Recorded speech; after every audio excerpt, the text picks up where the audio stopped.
He said to me, maybe you should put yourself in their shoes. And I said to him, I'm not ready to do that right now. I don't want to be in their shoes. I'm in my shoes and I'm feeling what I need to feel right now. Eventually, I'll get to thinking about what it's like to be in their shoes, but I need to be in my shoes. So I think that's the feeling that it evokes for me, is this idea that you need to feel your pain. I love what you just said about asserting that you need to be in your own shoes. And because we do have that guilt of, okay, I should be considering the other person. I should be more compassionate, but there are times when you're not ready for that. And you do need to just be in your own shoes. I love that. So empowering.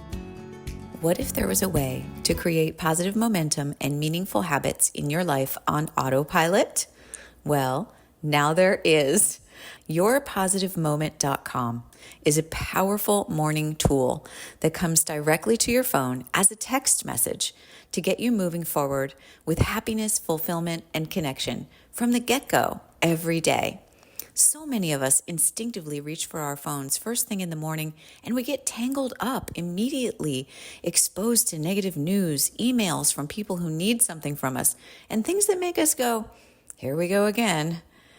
And this is a bad practice. This is not serving you. The things that you expose yourself to, the things that you feed your mind first thing each day, have a massive impact on the quality of your day, the quality of your life, because it's all based on your mindset. Why not set yourself up for success? Why wouldn't you want to begin your precious day with positivity and meaning and stack up day after day of the best mindset habits available? This is your one life. This is your chance to be intentional about who you are and how you present to yourself, your loved ones, and the world. Get started with a free trial of daily morning text messages at yourpositivemoment.com. Do it today, and you'll see after 2 weeks of consistency, a change in your mind, your mood, and in your life. And you can keep it going for the whole month for less than 1 cup of coffee. And trust me, a daily morning motivational message makes much more of an impact on your life than that coffee. It's a no-brainer. Sign up right now at yourpositivemoment.com. Hi again, friends. Welcome back for more blessings. So I thought I'd just define blessings for us once more, since we haven't talked about exactly what blessings are in a while. Blessings are the unique results of our experiences, collective and individual, our life experiences. And they are the blessings and the lessons that we use to learn about ourselves and others so that we can access our desires. We need those tools.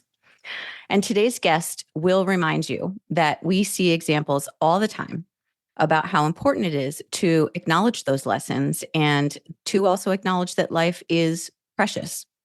But sometimes these things don't hit home until something happens in your own life to you. So my guest today, Kana Paranjape, was just starting out in her dream career with her high school sweetheart in a new house in a beautiful city when the universe dealt her a blow. The sudden critical illness of her husband changed the entire trajectory of her life. And we will hear that part of her story. But as tragic as it is, it was a catalyst for growth for Kana. And it taught her things that only very few of us get to learn firsthand from those types of difficult lessons. Those lessons can only be learned through difficult experiences. And these are the kinds of lessons that take great courage to face. Kana has been successful in fashion and in business, and she's worked for some very big name companies like Indigo and Gap. And most recently, she helped Seth Rogen to launch his cannabis company, Houseplant. But she's moved away from corporate to follow her heart and her vision with her soul-driven company called All You Are. And it's her mission for all of us to be able to tap into the spark, that little miraculous piece of life that lives within all of us so that we can blossom into who we are meant to be. So welcome, Kana, to Blessings. Thank you, Mitzi, for that beautiful introduction. I was just sitting back and enjoying it myself. It was lovely. Thank you. Thank you. So let's start with kind of a big question. You do a lot of work with women and empowering folks. And so I want to ask you, how does a person know if they are empowered or disempowered? That is a great question that I haven't been asked before. Um, I think it starts with a feeling in your body. I think it starts with a feeling and a nagging and a voice that maybe starts out as a whisper that the volume slowly goes up and up until you can't ignore it anymore. And I can say from my own recent experience, most recently when I was in that job, working for Seth Rogen, helping him bring his vision to life, we had a massive success with the launch of his business. And instead of feeling excited, I felt proud and I felt excited by what we created. There was also this sense of sadness. And I could feel it in my body. I could feel the sadness in my body. I could feel the tears coming. And it was almost like when a child pulls at your sweater and you, for a while, you can ignore that tug. And then after a while, you're just like, what? And for me, that's what it was. Is this moment where I realized that I was helping others build their vision, bring their vision to life, but that I had my own vision. And so I really do think it starts as a little whisper. And if we don't listen to it, it will just get louder and louder. Okay. You're really striking a chord with me on something. You got me thinking, because the idea that when you help others, there's such reward in that, but yet it also can remind you that you may not be doing your own thing, that you may not be following your own dreams. Mm-hmm. Yeah. I actually had that feeling recently, like yesterday. And I was aware of it. That's what it was when something happened and I felt, and someone got to do something wonderful and I congratulated them and felt very happy because I had made the connection for that to happen. Yeah. But at the same time, I thought, wow, okay, why am I feeling bad about this? Why am I feeling weird about it? And that's exactly why.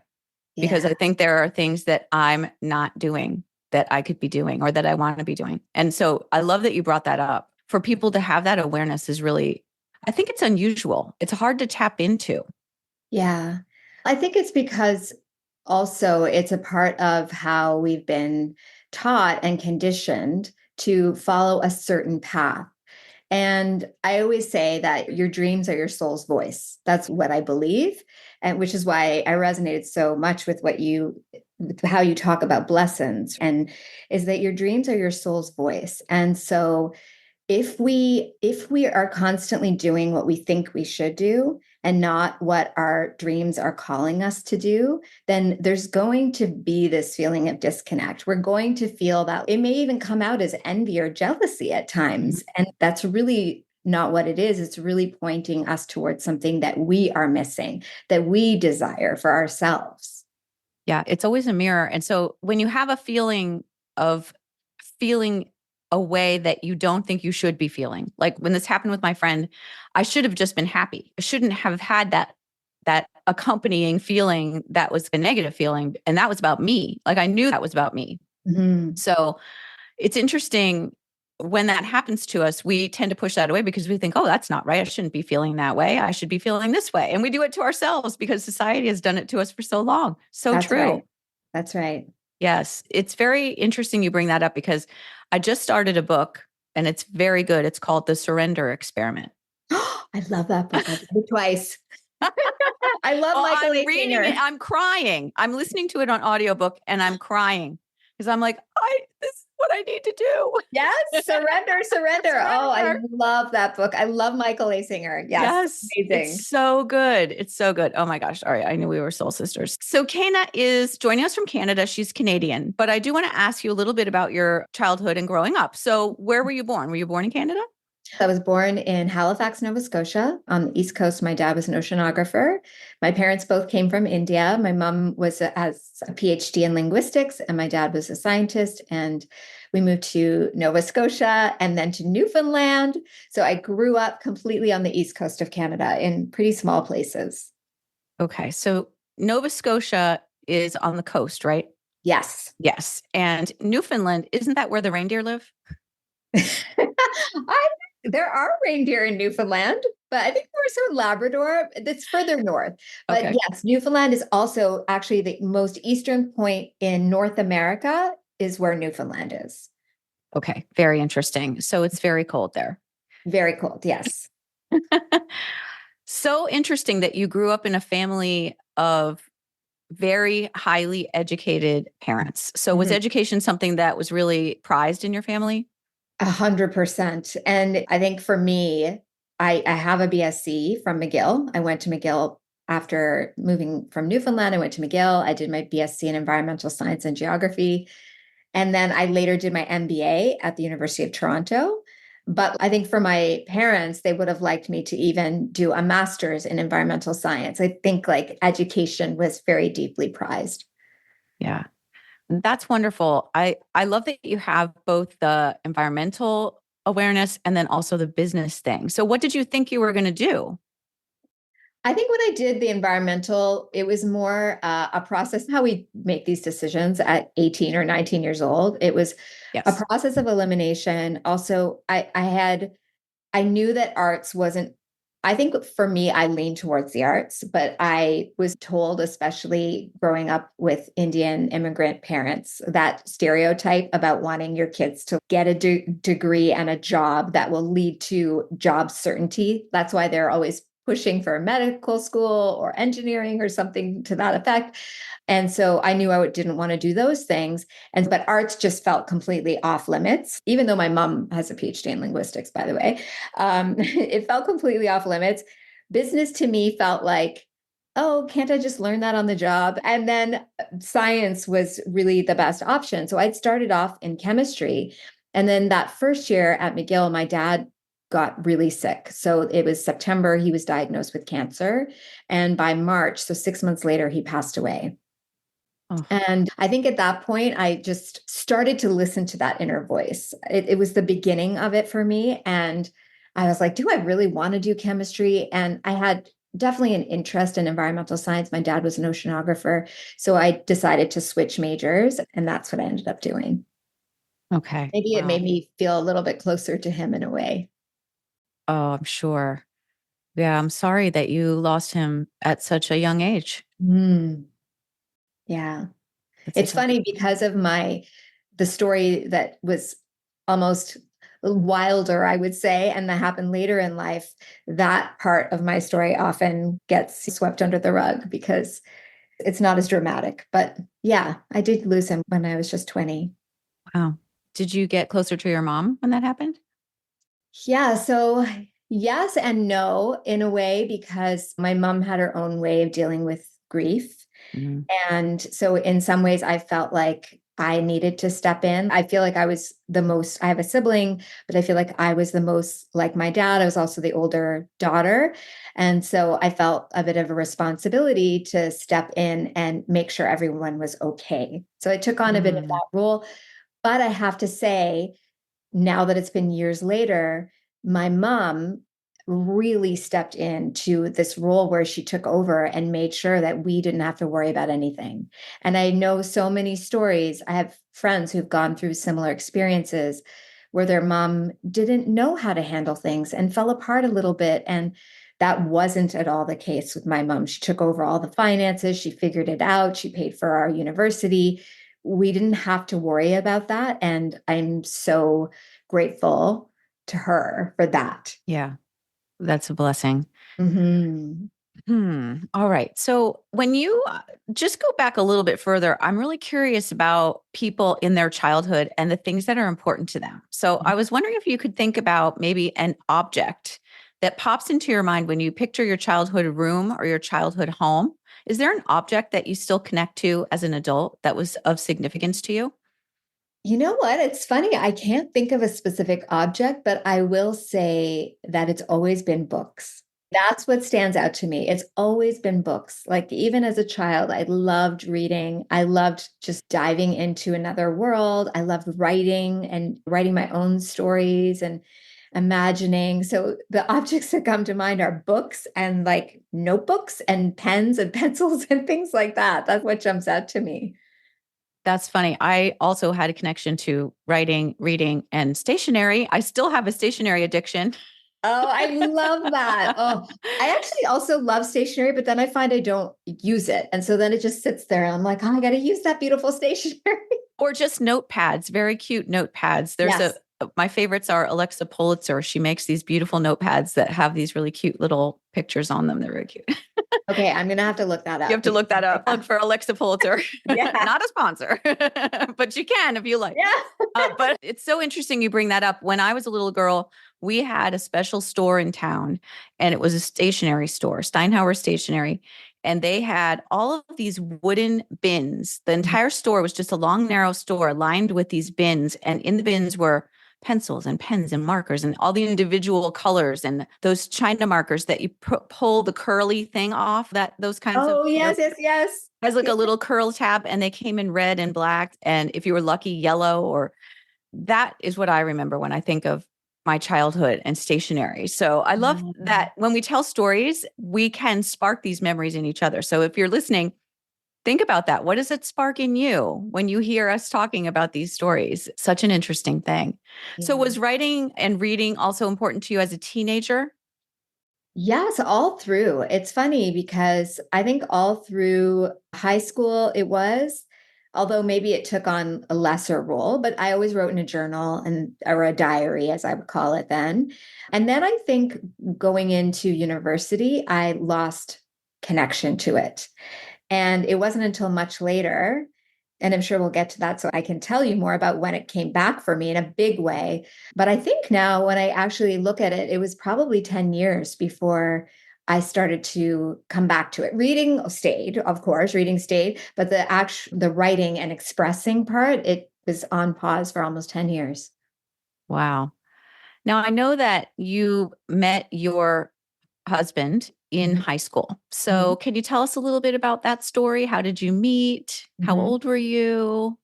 I met my husband because our families were friends. So we were family friends. And so we were hanging out with each other. And it's funny because you look back on your teenage self. And I think my daughter is 7, so I don't have a teenage daughter yet. But I often think about how, when she is a teenager, how hard I'm going to have to try to remember what it was like to be one, because it's such a strange time of your life. And so when I look back on that time, I realize how young I really was. And as much as my relationship with my husband matured over the years, in a lot of ways it didn't, right? In a lot of ways, we forged this deep connection in our teens. And I don't know that it ever really turned into an adult partnership. And then, really of course, he got sick. And so then it like disrupted it even more. But he was sort of everything that I admired. He was excellent in school. He was excellent at sports. He played music. He was handsome and lovely and loving. And yeah, he made me laugh. He made me laugh so much. What was his name? He was really special. What was his name? Amik. His name was Amik. Amik. That's a fond memory. And how did it happen? How did you decide you were going to go from friends to more than friends? I don't know. Who said it first? With 16-year-olds. Do you want to go with me? Or should we? Now they say talk. I think they say we're talking now. In my day, I think going that is together. Kind of how it started. I actually haven't thought about that in so long. I think that is how it started. It maybe started with a little confession of a crush. That's beautiful. First love. I know. So how did you stay together through college? How did we stay together through college? You know what? I don't think it was ever a question of why wouldn't we? It was just this. If you ask any of our friends during even our university time, we both went to McGill. And if you ask any of our friends, they would just say, because you're Kana and Amik, or because you're Amik and Kana. And what's hilarious, I actually have not brought this up in years since he passed away, but my name starts with K and ends with A, and his name starts with A and ends with K. Oh, that is beautiful. Yeah. And so our friends were just like, but you're Kanan and me. It was just like, it was a done deal. There was nothing to question. It was just, that's the way it was going to be. And of course it was going to be that way. And It was to be all honest, meant to be. yeah. And I felt that way too. I felt, yeah, of course. Um, and we were both on this exciting path of where life could take us. Yeah. And so after college, you did start that life. And so what did that look like for you? So after college, he went to Guelph to do his master's in biomedical engineering. And I was in Toronto working. I started my career. So I joined Indigo for the first time. I've been with Indigo twice. So that was my first time. And then soon after he graduated, he got an offer to join a startup in Palo Alto. So in Silicon Valley, this was just to give some context, like 2002 or 2003, long time ago, 2002, I think it was. And we were planning to get married and go through that whole process. So I moved down there to California as well. And he was working at this startup, which was really exciting for him. And it was like really that quintessential, like what you hear about a Silicon Valley startup, but much earlier. So everyone would order in lunch together and go for mountain bike rides after work and play frisbee and all of these things. So it was quite the community and he made a lot of friends. And of course, life in Northern California is so amazing. So much you can do outdoors and weekends. And it was just so full. And so I moved down there too, and I was looking for a job. And I actually managed to get a job at Gap at that time in marketing. And I was so happy. For me, it felt like a little girl who grew up on the East Coast of Canada in this small town. And now I'm in San Francisco at the Gap, right? Like it felt so exciting. And especially the Gap at that time, they've gone through some troubles, but I couldn't get a work visa. So Oh, yeah. So that was exactly, it was this sort of dashed hopes. And yeah. I just can actually picture the moment when I found out that I couldn't take the job because they couldn't, and they were willing to sponsor me and everything, but they were just like, this isn't lining up. We can't do it. I remember like crying my eyes out on the bed in our apartment. I could picture it like it was yesterday. But during that time, I'd been studying for the GMAT and I'd been planning to do my GMAT so that I could apply for business school. And so I asked them, if I do my MBA, will it be easier to get me a visa? Because I needed to figure out how to work there, right? Like Mhm. he had a job there, a great career, and I wanted us to be there and to find our way there. They said yes. And so I ended up coming back to Toronto, doing my MBA. I interned at the Gap in between my first and second year. And halfway through my second year, I had a full-time offer back at the Gap with the visa all covered and everything. And so that's what ended up happening. Oh, that's great. Yeah. So things went along pretty well for a while Mhm. but then it came to a screeching halt, right? So Yeah. do you want to go into the story? Yeah, of course. So it's been longer than 9 years since that moment, but 9 years since he passed away now. Yeah. So he had been working in Tucson on business. And I was in California working at the Gap at Banana Republic at that point.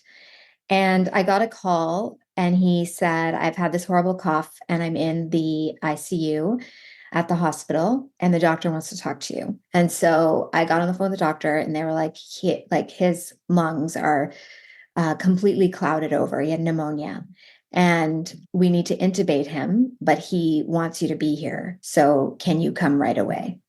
So I literally dropped everything. And I'd known he'd had a cough, right? I'd known he'd been getting he was on antibiotics for it and all of that, but it suddenly became this urgent thing. And so I got on a plane, packed my bag quickly, got on a plane, and I had no idea what I was walking into, right? I had no idea how that little plane ride was going to just be the beginning of this decades long journey, basically. And so I got to the hospital. I was able to talk to him. The doctors were like, okay, we need to intubate him now. And so they did that. And then I was in the waiting room. They called me back in and said, listen, we need to show you something. So they had taken an x-ray that morning of his chest and you could see spots of white, right? That's how pneumonia shows up on an x-ray. You could see spots of white. So we took this morning, and this is the x-ray that we took after we put the tube in, right? The breathing tube. So they put it in and it was white. His whole chest was white. So the pneumonia had escalated at a rate they'd never seen before. And that began a 4-month journey of him being in the hospital, in the ICU, them treating him with every possible treatment they could think of. And his parents coming down, we had to rent a house. He like multiple nights where we don't know if he's going to make it. We're going to try this. It was a 4-month journey of that. And eventually he was able to breathe again, right? So his lungs cleared, he was able to breathe again. But the havoc that illness and the managing of it had done to his body caused all these other issues like organ failure and other issues. And so when he was able to leave the hospital, he was not the same, right? He had serious medical conditions. He was on an IV, a permanent IV, right? For 14 hours a day. He received IV nutrition. He needed to receive hydration via an IV too, because he couldn't absorb water. And we moved back to Toronto and faced what was then going to be our new life. And we had very few options in terms of what could potentially make him better. And so we knew that he wasn't going to be around when we were 70 or 80. That was just at age 30, we knew this. And if anything, it was more like, is it 4 years, 5 years, 6 years, 8 years? So it was more like that. And so it ended up being 8 years before he passed. I'm so sorry. Thank you. So sad. Oh, said from the time you were together that you were just together, that there was no question you were meant to be, and this was all meant to be somehow, that you had to have this experience. So what did you learn from this experience? Ooh, I am ready to write novels, or not novels, many books on this topic. You must. I think as you said that, the first thing that I reacted to was, if someone had told me this was all meant to be, that you were meant to go through all of this, like soon after it had happened, I would have been like, you don't know what the hell you're talking about, and I don't want to hear it. I remember once when my husband was really sick, and an aunt, a very well-meaning aunt, said, God only gives you what you can handle. And I remember feeling so angry at that statement. I was like, how dare you say that to me? What? Because I'm strong. He's just piling it all on. Is that what this is? And I think the reason why I say that is for anyone who is going through something really difficult, it doesn't need to make sense to you right now. It doesn't need, like, you need to get through it. You need to find your way through it. But I agree with you. And that's what I think is beautiful about it, is that now, much later, I know that I am who I am, and I have these beautiful blessings to offer the world because of that journey. And so I think that alone is like one thing that I would say that I learned. When you're going through something difficult, it feels like it's for nothing. Like, why is he suffering like this? Am I feeling like I'm suffering like this? But there is something so much bigger happening. And I think that is definitely one of the biggest lessons that I learned.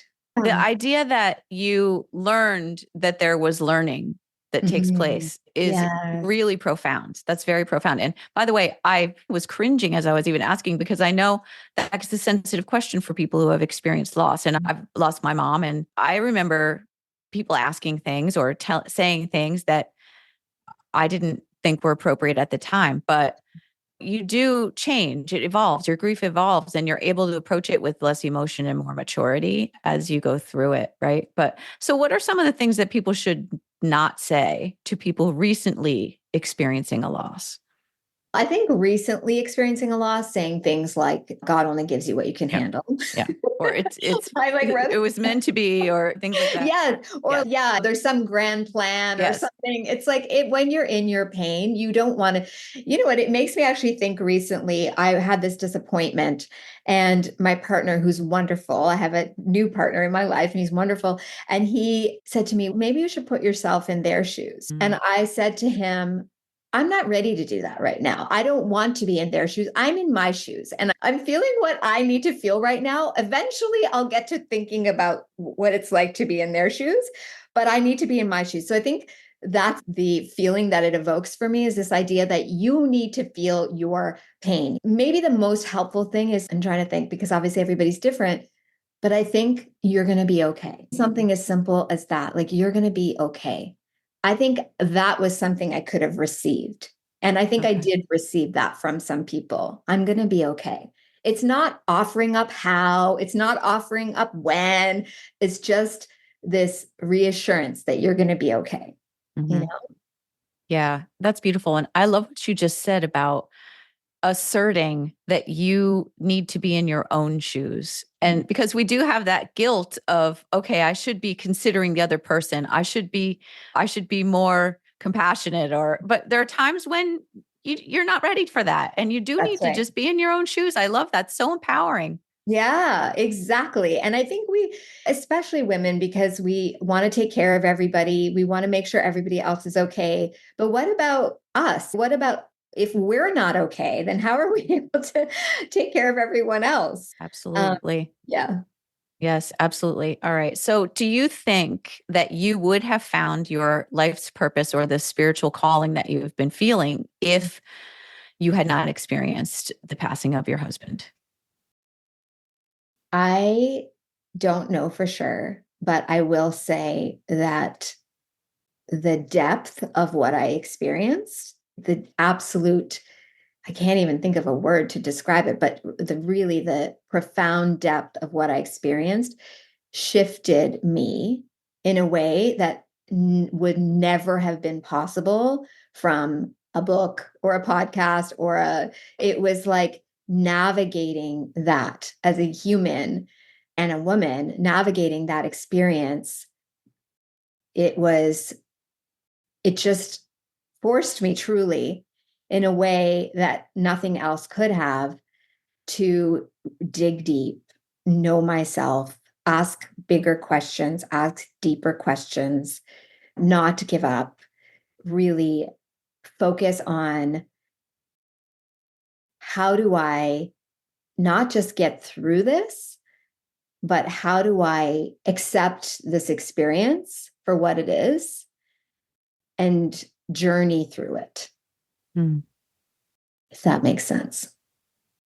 Yes, like in the book that I'm reading that you love, the surrender experiment. Is that what it That's is? right. He was just talking about that decision that he made in the book to accept whatever life offers him. Yes. And that's where the magic happened. Yes. And Yes. And that's such a difficult thing. it is a difficult thing. And you know what? It's a thing that takes work. It's funny that I love that you're reading that book right now. It's very serendipitous. Yes. But I often share that I also read The Power of Now during that time in his early days of illness. And it was all about focusing on the present moment, right? That's really what it is. But one of the things Eckhart Tolle says in that book, and I use this when I'm working with women a lot too, is this idea that in any given situation, and I'm talking in any situation. So I imagine myself like sitting next to my husband's hospital bed and waiting for the doctor to come and tell us what's going on. Imagine a situation like that. So you have three options. You can change it. You can try to change the situation somehow. You can leave it, or you can accept it. And for me, a lot of times there was no changing it. Mm-hmm. There was no leaving it, because he was my husband and I loved him. I didn't want to leave him. And so my only option was to accept it, right? And so what I say is there's actually a fourth thing, is change how you see it, right? Change how you see it. And that for me was the unlock to getting through all of those years was like, how can I change how I see this? And I don't want to make this sound like suddenly I was like Michael A. Singer, just surrendering to it all and no resistance. And that was not at all the case. I had plenty of resistance, but that reminder to come back to, what do I have to accept about this situation? And is there anything I can change? Great, let's do that, right? Is there anything that I can leave? Let's do that. But whatever I have to accept, I have to accept. And what I do have control over is how I accept it, like how I choose to see it. Yeah, that's the choice. Yeah. The choice is perception. And we act as if our perception is beyond our control, but it's actually very much within our control. It is. And it changes everything when we realize that. Yeah. Interesting. Mm-hmm. So I was going to ask you a deep question, but maybe you've already given me the answer. I don't know. Let's see what you say. What do you know that most people don't know? I think what I know that most people don't know, and this is very fresh for me because as I work with women on a regular basis, is that we are so much stronger and more resourceful and powerful than we realize, like so much more. I think even the woman who is C-suite and externally very powerful, she also does not realize how truly resourceful and strong and powerful she is. Yeah. I think that to me is the biggest thing. Okay. That's beautiful. So I know that you work specifically with the 3 C's: clarity, courage, and confidence. Okay. I love those, all of those words, because we're always striving. I don't know. Yeah. Do we ever really achieve them like perfection in a state of perfection? But I wanted to know, how can you find clarity when you just feel all over the place? Yeah, it's a good one. I think the reason why we have lost a sense of clarity is because of, as you said, that all over the place, is that we have so many external inputs, right? So many. We have our parents' voices, even if we're grown women, right? We have our parents' voices. We have social media. We have the neighbors. We have our high school friend group, our college friend group. It's all over, right? And what we haven't been taught, I know I was never taught this. And it's funny, going back to what have I learned from that experience that other people don't know, is that when my back was up against the wall and I couldn't turn to anybody to ask, how do I handle this situation? Like even elders, right? Like my aunts and uncles, my mom, if I'd asked them, what do I do? They're like, I've never been in this situation. I don't really know. Like nobody had the answers. My friends didn't have the answers. It was only when my back was up against the wall and I knew that nobody had the answers for me that I realized that I had to go within, that the answers were within. And I think that was the beginning of me really establishing that relationship, starting to establish that relationship with myself, of listening to myself and listening to what feels good and listening to what I want and what I need. And I think we've lost that. And we have trouble with knowing what we want and having that clarity because we are giving a lot of airtime to all those other voices, and we're not making room for our own. No, it's very true. I think when you do learn to tap into your inner voice in a way, listen to your intuition, really realize it's real and it's there to help you, life changing. It's interesting because sometimes when I can't find the answers to something within, and I ask myself all the time, or I'll ask my higher power all the time, okay, God, help. What do I do with this? But if I don't get an answer that I feel is tangible, I sometimes will even use this technique of muscle testing. Do you ever do that? No.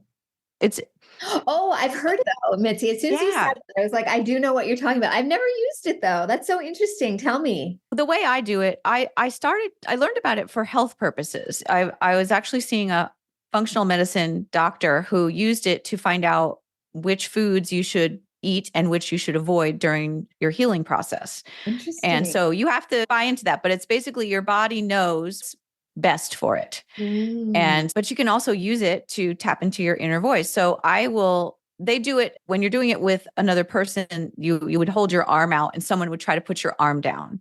And you'll see some of the spiritual teachers, I've seen Wayne Dyer do it, and they'll say, when you say something that is true, it's going to stay strong. When you say something that is false, it will fall. Right. So the same thing, but what I do is I link my two fingers together. So I'll make an O with my thumb and my forefinger on each hand, and I'll link them. Yeah. And then I'll pull. So I'll say, I don't know, I'll ask myself something silly. Is it a good idea to go into the city today? And then it's locked. So it's telling me, yes, it's okay. Go for it. Yeah. And so when it's locked and it's all strong, that's a yes. And when it comes apart, like I'll say, it's like today it's pretty cloudy. So the point is you can't lie to yourself. So I'll say, is it sunny today? No. And obviously I know it's not sunny, but get the point. I do. That's very cool. I'm going to have to try that. I find it very that tool back then. I know. And I actually find it quite empowering, and you can learn to trust yourself by using that technique, whether you buy into it or not. Yes. You can learn to trust yourself. It's a tool for that at the very least. Yeah. So it's interesting. Yeah. So I want to talk to you a little bit about the idea of fear. Years ago, I had an old boyfriend of mine gave me a book called The Gift of Fear, because he wanted me to be safe, like walking into an elevator when your alarm bells go off and you think you should walk back out, or whatever is the situation. That you should listen to those alarm bells because they're protecting you. But a lot of times we experience fear when there's something we really could push through and it would be to our benefit. Yes. So how can you tell the difference when fear is protecting you or if it's standing in your way? That's an interesting way to look at the question. I think that it's good to see it in context of what is fear stopping you from doing, right? Mm-hmm. It's funny because I just had a session with the women in my group today, and we talked all about fear. And one of the things that came up was this, for example, a fear of posting on LinkedIn. So a lot of women fear posting on LinkedIn. And so in that situation, I'm like, okay, is there a rational reason to be fearful of that? And you can actually, what I always say is we need to zoom in on our fears. Otherwise, they become this big, swirling, messy cloud. And we're like, oh, that's fear over there. I'm not going anywhere near it. But we need to zoom in and look more closely. What exactly, can I write it down? What am I afraid of exactly? I'm afraid of what people will think. I'm afraid of being judged. I'm afraid of somebody not agreeing with me. I'm afraid that nobody will engage and not even care what I wrote. Like all these things. And like confront, is fear getting in the way of something that you want versus stopping you from maybe something you don't? I think so even if it's not like a dangerous situation, because that's an obvious answer. Yeah, danger is like danger. Yeah, that's danger, right. Danger. Like, yeah, exactly. But yeah, so the idea of something that you might just have as a fear that stems from a limiting belief about yourself or the world. Yes. And so to examine what's belying the fear, what's underneath the fear. Yeah, examine what's underneath the fear. Examine if the fear is like, nobody is going to this post. I'm just using that as an example, right? Mm-hmm. What is the probability? Then really putting into context, what is the probability that nobody is going to like this post or that somebody is going to hate this post? So just helping you put some of it into context and then asking yourself, if nobody likes this post, what does that mean? What do I do with that? Because really it's, oh, nobody liked this post. I could take it down. I could post it again differently the next day. Like actually like how letting yourself see that. And then finally, but what could be on the other side of me posting this? What blessings could come from me actually putting my voice out there? And so I think that in a lot of ways, fear, which is really an emotion, right? It's an emotion that we don't want to feel because of some potential threat, right? We've almost taken it too far because there are those true fear of dying is a true fear, and that we should pay attention to that and probably react to it immediately in those cases. Mm-hmm. But a lot of our fears, like fear of failing or fear of what others may think of us, those fears, I think, have been amplified way too much in our society and especially among women. Mm-hmm. Yeah, because of the whole trigger warning culture. that Yeah. any little discomfort, you're supposed to avoid it. Yes. It could hurt you, Yes. which is, and people buy into that. They believe it. And Mhm. there is a difference between something that is actually has a potential to harm you and something that you can learn from an experience if you push into it. Yes. And you know what, Mitzi, I'm glad you brought that up. And if I find it interesting and such a good conversation to have, because when I was running a business called Bricka, it was a retail business. And so we would send Mother's Day and Father's Day messages out, right? Now, lately, what I've noticed is a lot of brands will, in advance of those holidays, say to you, if you would prefer not to receive a Mother's Day message, then you can opt out now. So they're like managing people's emotions around the upcoming holiday. So I remember we obviously at that time did not do that. And we sent out the message, and somebody responded and said, you just reminded me of something really painful. And it's very insensitive to send out these messages. And of course, my dad passed away when I was 20. So Father's Day comes around every year, and that's what I face. And I remember thinking about how to respond. And of course, this was years ago. Now I think there's even a heightened sensitivity, right, to how Oh, we yeah. respond to these things. Like it's beyond.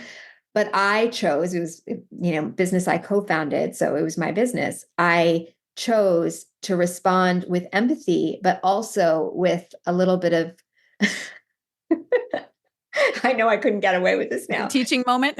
Yes, a little bit. And in a way that I could say, I've been there. I understand. So at least I was speaking from a place of knowing, but I don't think it's actually in anybody's best interests to avoid those feelings, right? Yeah, I totally agree. I taught college for over 25 years. And I remember when this first started happening, there's a very famous essay that was published in The Atlantic called The Coddling of the American Mind. And it was years and years ago when this came on the horizon. And it's really it's snowballed so, so large that it's gotten out of hand. And it's funny because I lost my mom. And yeah, I miss my mom desperately. Like it's very painful, but I don't avoid Mother's Day.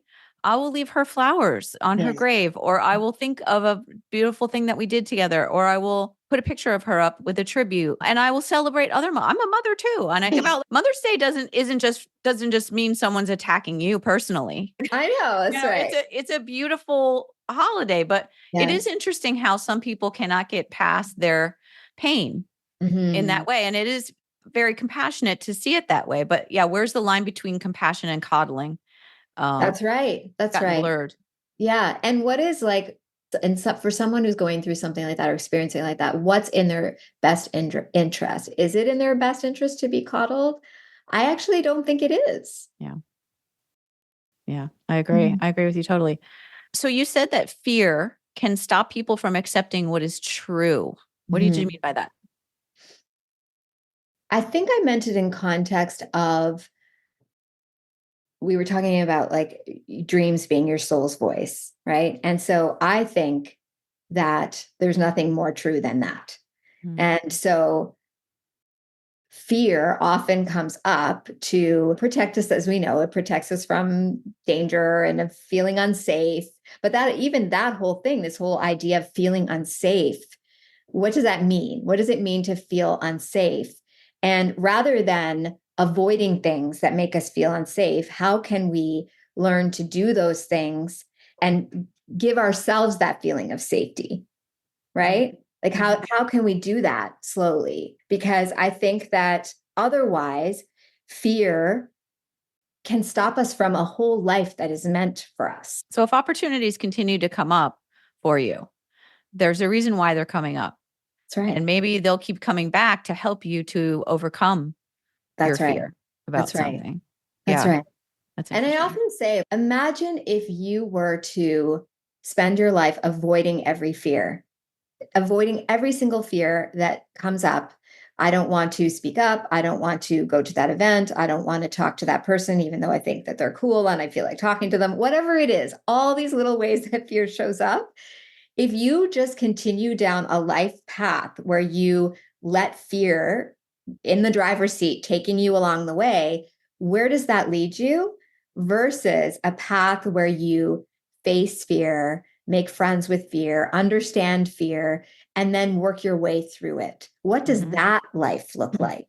It is, if anybody were to do this exercise just in their journal, it's a whole other life. And that's up to you.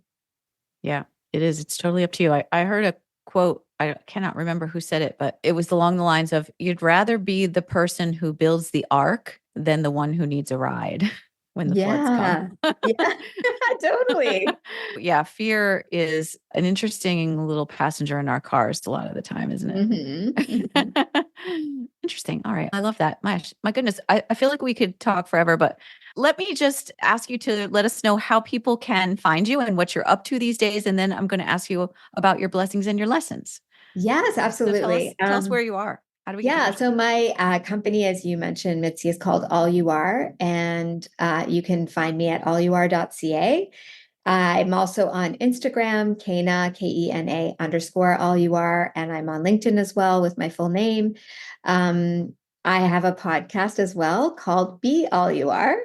And I'm looking forward to having you on as a guest there, Mitzi. Thanks. And then really the way I work with women, other than through my podcast and a newsletter, is I have a group program for women. It's a 6-month group program for women who are established in their careers and are looking for their next chapter of soul fulfilling success, right? They're looking for that next thing that lights them up, that fulfills them in all the ways that they desire. And so I have a 6-month program for that. And then I also do some limited one-on-one coaching as well. Beautiful. You're making such a beautiful difference in the world. And through your experience, you just have such richness to share, especially in the lives of women. Thank you. And people who've experienced difficult things, traumas and losses. So what would you say are your top lessons or top lesson that you've learned in life? We did talk a little bit, but I think something else has probably been brewing. I think we discover so much through all these experiences. And as we get older, if we're willing to have a growth mindset and if we're willing to stay open and keep learning and knowing that we truly are limitless, I think if we have that perspective, then just the depth of wisdom that we can acquire over time. I'm 48 years old, not young and not in my later years either, but I just feel this sense of trust in the path. I feel this sense of trust in the path. I feel this sense of trust in what I want. I used to question what I wanted. I now trust it so implicitly. I have this sense of belief that I'm here for a reason. And so only now when I look back on that very difficult journey, I can see that I'm meant to serve. I'm meant to serve the world in a certain way. And it's just up to me whether I'm willing to take on the I don't know how to say this, but basically the sacred nature of that assignment. Am I willing to fully take on the sacred nature of the assignment that I've been given? Or will I think of myself as this ant on the earth with you're just here to do your thing and then you're gone, right? Or will I embrace that assignment? And I think that each of us have that assignment. And I feel like if we were to understand the depths of that and we took it that seriously, that we would just make such an impact, we would blossom into all that we are, and we would help so many people and really create a better world, truly. Yeah. Sounds like the surrender experiment. Yeah, it's true. Let's really come back to that story. It's so true. It's surrendering. And I think for a lot of people, when they hear the word surrender, they think it's just a matter of giving in, right? Like it's you hear that word and you're like, oh, just give in to what it is. But it's not just giving it in, it's accepting the assignment and saying, I'm all in. Whatever this is that you're giving me, I'm all in. I'm going to do this. Let's do this. Yep. That's like the next level of it. Yes. You're an active participant. That's right. That's beautiful. So what about your blessings? What are you most grateful for? Oh, I feel like this is so easy to answer right now because I have a 7-year-old daughter, and all those years that I was in my 30s, married to a Meek. I wanted to be a mother. And we went down the IVF route. It didn't happen again. I don't think it was meant to, but it didn't happen. And so when he passed away, I was 38 years old, and I literally had no idea what was coming next. I'd spent my whole life with him. And I like froze my eggs because I thought at least keep these aside for now so that if this opportunity comes up, who knows what I'll do. And I ended up meeting someone and having my daughter Nova quite quickly, naturally, and quite quickly. And she is so full of light and she is so connected. And from the time she was a baby, she would look people in the eye like she was looking into their heart and soul. And Oh, she has this, like, quite honestly, this glow and this magic. And yes, of course, I'm her mother. So I know that, but I'm not the only one to say that. And I truly believe she is a gift from the universe, not just for me. She'll have her own journey, but she is a gift from the universe, and she is a gift to this world. And I feel that every single day, even oh, when she's getting on my nerves, because let's be real, she's still a human child. that's right. Yes. Mom's got to be real. I know. Yeah. Oh my gosh. That's wonderful. Thank you for sharing that. I really appreciate everything that you went through with us today. And your conversation was so beautiful and at such a high level. I appreciate all of the love that you put into it. And so thank you for being here. Thank you, Mitzi. Thank you for this beautiful conversation and for creating the space to have this depth of conversation. I really loved it.